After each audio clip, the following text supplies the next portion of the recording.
নমস্কার, আমি শ্রাবণী। আমরা জানি ক্যান্ডেল মার্চ করলে হয়তো সব কিছু সাথে সাথে বদলে যাবে না, তবুও মনের মধ্যে একটা আশা রয়েছে যে আজ না হলেও ঠিক একদিন হবে, নতুন এবং কঠোর আইন আসবে।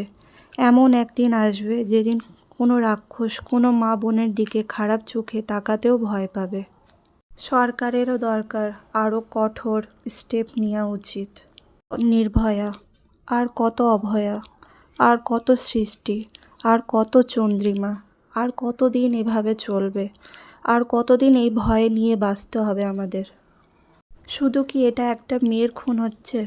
না, খুন হচ্ছে ওদের মা বাবার স্বপ্নর, খুন হচ্ছে ওদের মা বাবার ভালোবাসার, আর পুরো পরিবারের জীবনটাও সাথে সাথে ভেঙে যাচ্ছে।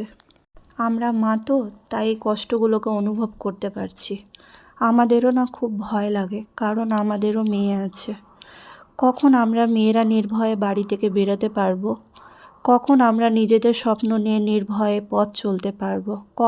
এগুলো কখন হবে? এই প্রশ্নের উত্তরগুলো আমরা সবাই চাই। আজ চন্দ্রিমা, কাল অন্য কেউ নয়। প্রত্যেকটা মেয়ের নিরাপত্তা আমাদের অধিকার। আর কত মেয়ে হারালে আমরা জাগবো? এবার কঠোর আইন আর দ্রুত বিচার চাই। আমার মনে যা আসলো আমি তাই বললাম। কিছু যদি ভুল বলে থাকি তো ক্ষমা করবেন।